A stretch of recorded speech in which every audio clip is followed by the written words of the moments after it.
Trump has alienated them because of 1, escalating instead of diffusing the Ukraine-Russia war, 2, pushing a bloated pork barrel spending bill and attacking Elon Musk, 3, hiding the Epstein list, 4, firing the labor statistics chief who refused to back down, 5, unconditional support for Netanyahu's war. Well, that's an interesting one too, isn't it? Because, historically, Savage has been a huge supporter of Israel. And 6, accepting a plane from Qatar, which will cost $1 billion to retrofit. And 7, building a gilded ballroom in the White House. No, they will not vote for a Democrat, but they may sit out the next election and protest. This is what Michael Savage wrote on X yesterday afternoon. Michael Savage, now when Louise and I were putting this show together back in 2003, I'd written this op-ed called Talking Back to Talk Radio. It was published over in Common Dreams. It's still there, in fact. And it was based on my experience as a DJ and a news guy for 7 years back in Lansing, Michigan. And for one summer that I spent as program director of WNBY in the Upper Peninsula in northern Michigan, in Newberry, Michigan. And, I had been a DJ, I had been a news guy, I had been a news director, I had been a program director, and I'd been an engineer. That was, my brief college career was majoring in electrical engineering, and I'm a ham radio operator. So, and I got my radio telephone operator's license so I could be I'm a broadcast engineer as well. And so I understand the business, and I wrote this op-ed saying that, it's crazy that Rush Limbaugh has got a monopoly on talk radio, that it's all right-wingers when half the country is left-wing. And so where's the left-wing talk radio? It could be a very successful thing. And this article that I wrote became the original business plan for Air America Radio.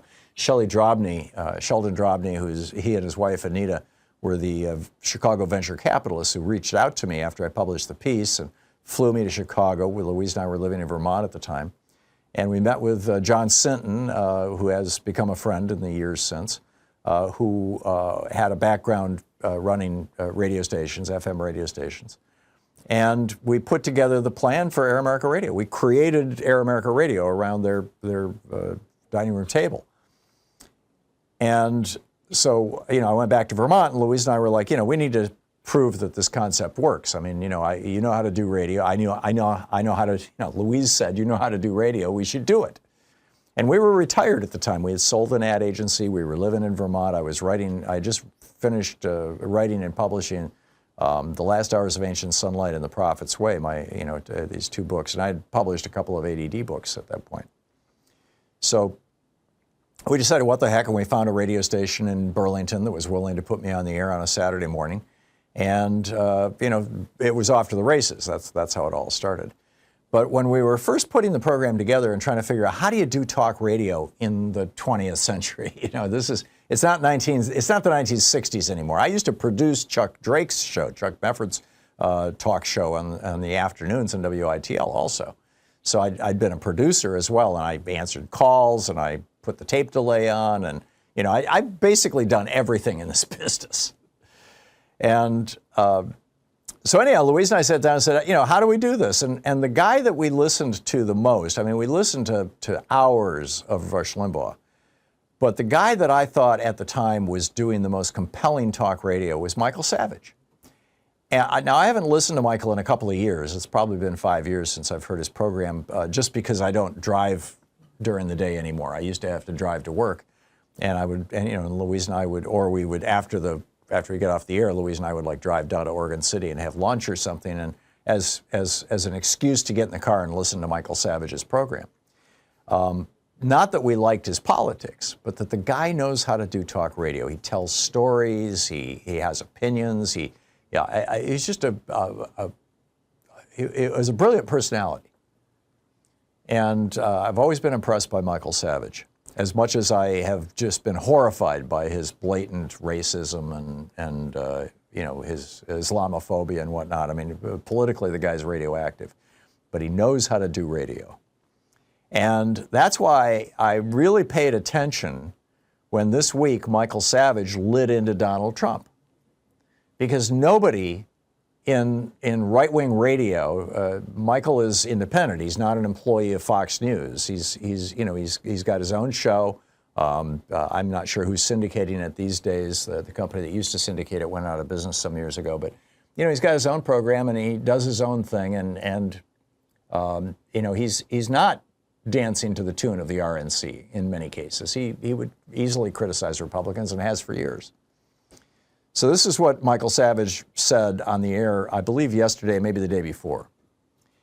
And I quote, "Trump voters who I spoke with say this: Trump has alienated them because of 1, escalating instead of diffusing the Ukraine-Russia war, 2, pushing a bloated pork barrel spending bill and attacking Elon Musk, 3, hiding the Epstein list, 4, firing the labor statistics chief who refused to back down, 5, unconditional support for Netanyahu's war."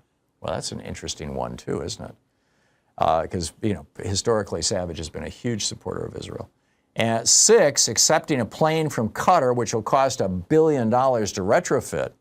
And 7, building a gilded ballroom in the White House. No, they will not vote for a Democrat, but they may sit out the next election and protest. This is what Michael Savage wrote on X yesterday afternoon. "This is all too familiar to me. You wake up with a scratchy throat, congestion, runny nose, and cough. You know your body. You know you're getting sick, right? Well, what are your choices? Tough it out, get sick, and take time off work? Hope the doctor can see you this month? Wait 2 hours at urgent care and have people cough all over you? Or open your medical emergency kit like mine.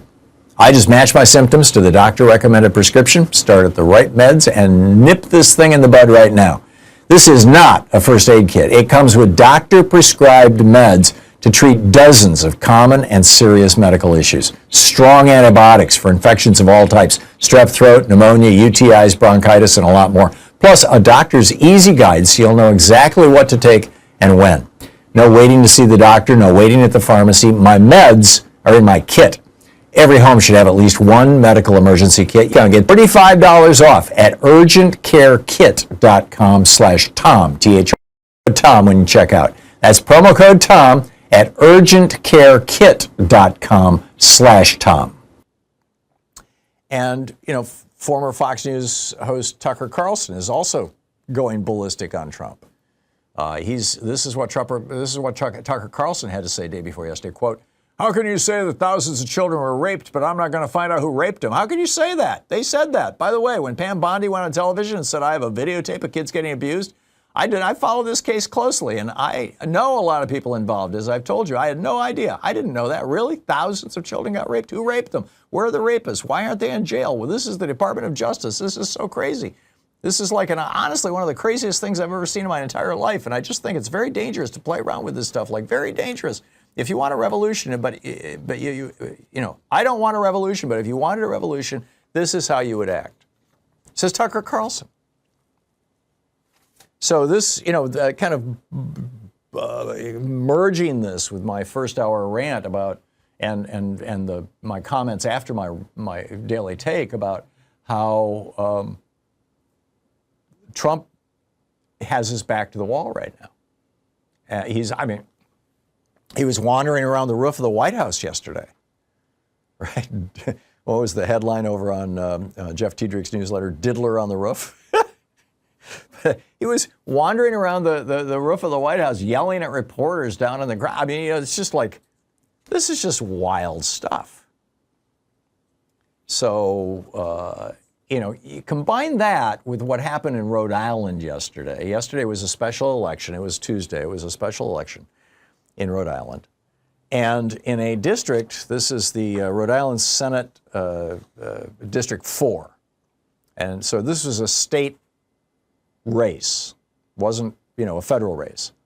And it was a special election. But in this district, in Senate District 4 in Rhode Island, Kamala Harris won in 2024 in the last November by 11 points. Stefano Famigilietti won yesterday by 83%, a 56-point spread over Alexander Assermily, who only won, the Republican, who only won 16% of the vote. So this Senate District 4 in Rhode Island, went from being 11 plus Democratic to 56 plus Democratic. Now you know why the Republicans are freaking out. Now you know why Donald Trump is demanding that Texas and Ohio and other red states re-gerrymander themselves and give him some more seats in the House of Representatives. Because this next election, and you're going to see this in Virginia in November, I predict, but it's going to be huge in 2026, in November 2026. It's going to be a Democratic blowout unless the Republicans can figure out some way to prevent more people from voting.